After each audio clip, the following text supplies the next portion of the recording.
Fala galera, mais um vídeo aqui pro canal. Antes de começar já a fazer a análise da partida, eu acho importante a gente ressaltar duas coisas, né, do jogo de hoje, já pra não ter que falar depois. Primeira, o gramado horroroso de São Januário, né, tá uma vergonha esse gramado aí com... primeiro que a estética já tá feia, mas quer dizer que o gramado está ruim. Muitos pedaços de terra soltando, né? Jogadores escorregando. O Pedrinho tem que começar, né, a olhar isso, porque isso pode prejudicar o Vasco em muitos momentos. Jogadores escorregando na hora errada, tropeçando, lesões. E o gramado tá horrível, tá feio, tá mal cuidado, tá? Então isso aí tem que ser falado. E outra coisa é assim, eu sei que tem muita gente falando aí da arbitragem, né, da expulsão e tal, coisa gerada, até concordo. Só que ninguém tá falando que a falta que origina tudo isso, ela não existe. O juiz, quando eu vi o juiz, né, que ia ser o responsável pela partida, falei, cara, não conheço esse cara, nunca vi. Não sei de onde surgiu. E, assim, não foi só nesse lance que ele errou.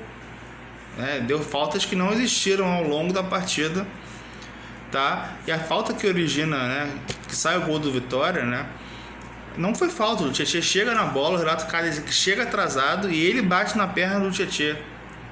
Até se tivesse marcar uma falta, seria falta pro Vasco.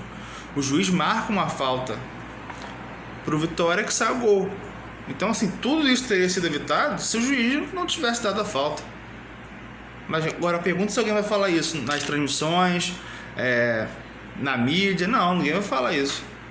Que foi uma falta que não existiu, assim. E falta, não é que assim, né, foi um equívoco. A falta foi muito fácil de não ser marcada. Muito fácil. Tá? E aí sai o lance, tem o Léo Jardim falhando, né, e tudo mais. Mas a falta não existe. Ela não existe. Tá? Vamos lá, em relação ao jogo... Esse jogo me preocupava um pouco porque é aquele jogo que o Vasco adora complicar, né? O Vasco faz boas partidas contra times estão em cima da tabela, consegue competir, mas contra esses times tá ali na parte de baixo, por ali, em casa parece que se complica. E pô, eu sinceramente é uma coisa que é recorrente e tal, mas a gente sempre falando aqui do Verratti, né? Mas, cara, a gente sempre debate. Eu debato aqui e falo, pô, tem jogo que dá pro Verratti, tem jogo que não dá. Só que eu acho que não tá dando mais nenhum jogo pro Verratti. Sabe? Assim, vai jogar em casa contra o Bahia. Pode botar o Verratti. Ele não consegue, nem com um a mais. Ceará, mesma coisa. Vitória, mesma coisa. Então, assim, não tem um jogo agora que tá dando pro Verratti. Tem noção? Assim, não tem um adversário que o Vasco vai jogar que o Verratti consiga fazer um gol ou gerar perigo pro adversário. A gente não está conseguindo ver uma melhora nele. E é o que eu falo, não tem como mais botar ele titular. Para mim ele é banco, ele pode ser útil em alguma situação de jogo. Mas começar com ele, cara, não tá mais rolando. Não é de hoje que a gente fala isso, que todo mundo tá falando isso pro Diniz, né? Então, assim, tá notório a mudança do Vasco quando está sem ele, né? Quando entra o Ryan por dentro, aí entra o Andrés Gomes, ou entra o David, pra, né, ter ali aquela circulação ali sem um 9 fixo. Às vezes pode ter um 9 fixo, como foi o Ryan hoje. Mas ele não tá gerando jogo, cara. Tá pesado, sabe? E todo mundo tá marcando ele. O primeiro gol sai porque o Nuno tá sozinho contra o lateral, né? O Cáceres, que até jogou no Vasco.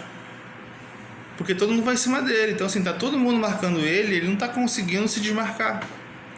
Essa é a grande questão. Ele não tá conseguindo mudar o estilo ou tentar alguma outra coisa. Não consegue. E aí eu queria entender um pouco o Diniz, né? Porque assim, a estratégia, repito, vai fazer uma estratégia boa contra o Cruzeiro, de baixar as linhas, mas assim, é o Cruzeiro.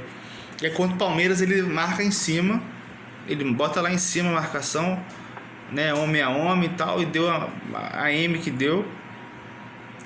Pô, e aí contra o Vitória, você faz o gol 5 minutos, aí eu penso, pô, agora ele vai tentar morder mais na frente para pegar o adversário já meio baqueado. E não, e o Vasco simplesmente baixa as linhas. Eu acho que ele foi traumatizado com o jogo contra o Palmeiras, mas assim, era o Palmeiras, né, cara? E com todo respeito à Vitória, a Vitória não é o Palmeiras, não chega nem perto. Então, eu acho que baixar as linhas, como o Vasco baixou, assim, dar a bola para Vitória e jogar contra-ataque, acho que foi muito cedo. E eu repito, você jogar contra-ataque com o Verratti, ele não te dá essa possibilidade, né? Ah, vamos roubar a bola aqui, transição, não sei o que. Cara, isso não existe com ele. O Vasco não teve uma bola que o Vasco conseguiu, quer dizer, teve uma bola que o Vasco conseguiu assustar, que foi uma jogada do PH pela ponta, né, pela direita, e ele cruza para o Ryan, né? E o Vasco tinha tomado um susto antes, e nesse lance que o Ryan perde o gol já entrando na área, quase sai o gol da Vitória. Então assim, não adiantou nada você baixar as linhas e ficou o time exposto. E aí o gol de empate sai, cara. Assim, primeiro que assim, é um erro atrás do outro. O Barros tenta uma inversão lá da ponta pro Puma, que, repito, não era para forçar. Eu acho que os jogadores também têm que ter essa leitura de você não precisar forçar essa bola quando o jogo não tá para isso, não tá favorável. E aí há uma disputa, ele perde, e aí vem o Tietê e o Nuno, nenhum dos dois ganha a bola, não faz a falta, sabe? Entra com o pé mole. E aí o PH, que também não voltou quando a bola bateu, ficou lá no meio do caminho. A bola é invertida, o Hugo Moura, que não é zagueiro, não fez a leitura certa de onde a bola ia cair, tomamos o gol de empate. E aí, pô, o torcedor já tava puto porque o Vasco não tava jogando mais. Fez o gol e parou de jogar. E o jogo tava chato, tava ruim de jogar, o Vitória com 3 zagueiros, sabe? E aí sai um gol, uma bola parada, onde toda hora o Vasco, sem pegar a estatística das bolas aéreas defensivas do Vasco, ele perde a maioria. Contra o Cruzeiro, o Vasco já perdeu algumas bolas aéreas, tá? Sorte que a bola não conseguiu chegar ao gol. E contra o Vitória foi uma bizarrice. O Robert Renan também não marcou, o Hugo Moura todo errado no posicionamento corporal dele, dando condição pro Lucas Halter, e saiu o gol, né? Aí, ali eu falei, cara, já não tá dando. Tá errada a estratégia, tá errado o time, não dá. Eu pensei, cara, esse jogo é aquele jogo que, porra, o Vasco não vai conseguir. Falei, porra, se empatar já tá no lucro, porque a gente sabe que o mental dentro de casa do time do Vasco, quando começa assim, a torcida já pega no pé e tá certo de pegar mesmo, tem que vaiar, tem que cobrar. E eu pensando, cara, se rolar um empate do jeito que tá aqui no primeiro tempo, se o Vasco conseguir arrancar um empate no segundo, vai ser, pelo menos o Vitória não sobe, o Vasco, né, mantém 5 pontos. Só que aí, pra mim, a surpresa, né, positiva, ele mexe no intervalo sem o Verratti, né, já mexe e o Verratti sai. E aí, quando ele tira o Verratti, né, e volta com o Piton, que assim, uma coisa que a gente tem que falar é o seguinte, quando você joga com o Puma, você tem os prós e os contras. A parte defensiva, até na bola aérea, o Puma ele vai ajudar na parte defensiva e na parte ofensiva quando o Vasco tiver escanteio favorável. Só que com o Puma você não tem linha de fundo, você não tem, sabe, esse cruzamento na linha de fundo. Porque ele não tem a perna esquerda, ele não é um cara no mano a mano que chega na linha de fundo. Ele quando joga invertido, ele não faz ultrapassagem. Entendeu? Ele é quase um ponta, né, que corta para dentro e chuta, que até chuta bem. Mas com o Piton você tem a qualidade de você, né, cruzar e fazer uma triangulação por ali. Ele não tem, né? Você vê que o cruzamento do Puma, nos lances de ataque do Vasco, tá ele meio que sozinho ali, né? Ele faz a tabela, mas ele sempre se apresenta para jogar por dentro. Ele raramente vai chegar à linha de fundo. Então eu acho que o Diniz daqui a pouco ele vai voltar com o Piton mesmo, entendeu? E aí você tem profundidade. Então quando o Vasco empata, já no começo, que aí entra o André Gomes, que tem seus defeitos, né? Mas ele é um cara que, pô, dá um alvoroço ali, né? Ele joga pelos dois lados, ele, pô, casou bem com o PH, né? E antes do Ryan fazer o gol, ele quase fez um gol já com 2 minutos de jogo, de cabeça, muito parecido com o gol que ele fez contra o Cruzeiro. Né? Então ele já tinha incomodado já, mesmo como 9. Então o Vasco começou a pressionar mais e tal, e empatou. Só que aí há o lance que eu tô falando da falta que não existiu. E aí o Vasco toma um gol, o Léo Jardim falha. E é uma coisa que a gente tem que criticar. Ah, mas salvou. Salvou, meu amigo, salvou. Mas quando você fala do goleiro mais bem pago do Brasil, o cara não pode ficar rateando pra sair do gol, pô. E não é de hoje que ele tá rateando sair do gol ou sair ao invés de defender. Ele soca a bola. O Léo Jardim falhou contra o Flamengo, falhou contra o Ceará, entendeu? Contra o Bahia, quase que ele também dá uma entregada, sabe? E hoje ele falhou de novo, porque ele saiu errado. O tapa dele foi errado, não foi nem soco, foi um tapa. E aí saiu o gol de empate. Eu falei, não é possível, cara. E aí sai a expulsão junto, foi antes. E aí o Diniz, ele bota todo mundo pro ataque. Eu fiquei com medo de tomar um gol, porque o campo não era um campo pequeno, então qualquer ligação direta o cara sai na cara do gol. O Vasco chegou um momento que os volantes, você tinha o Matheus França e o Coutinho ali. Então assim, se o Vitória tivesse um pouco melhor, assim, um pouco de qualidade técnica para você armar um contra-ataque e ficar pelo menos com a bola, poderia ter dado um problema pro Vasco. Eu acho que o Diniz arriscou muito. Tá? Talvez se fosse algum outro time ele não tivesse feito isso, porque ninguém ele marcava, né? E o Coutinho estava desgastado já. Ele foi empilhar todo mundo de atacante, botou o GB, botou o David, botou o Matheus França, o Ryan ainda tava, aí o André Gomes. Então foi tudo ou nada real, assim.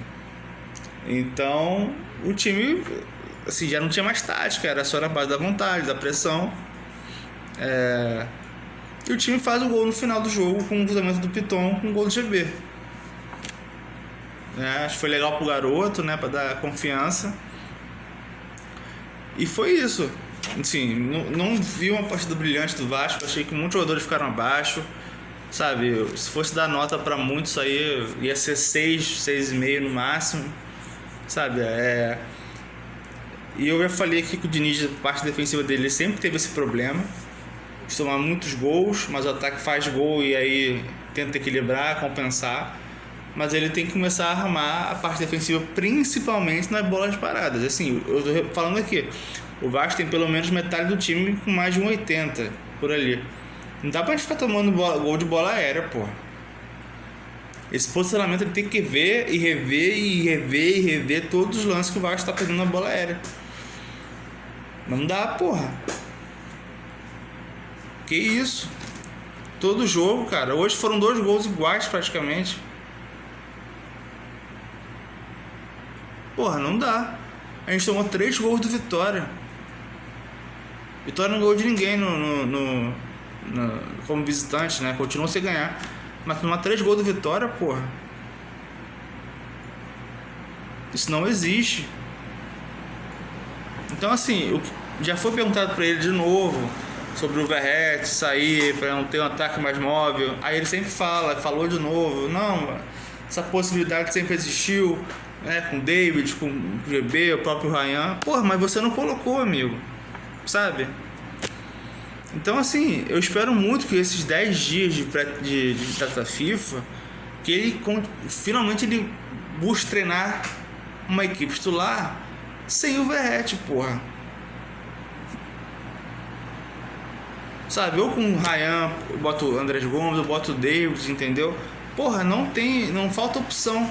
Então, porra, treina esses 10 dias sem ele, sem o Verratti, porque assim, tá gritante a diferença, pô. E não é questão de faltar respeito pro Verratti, pô, é muito importante, mas, cara, o futebol é momento. O momento dele já não tá legal.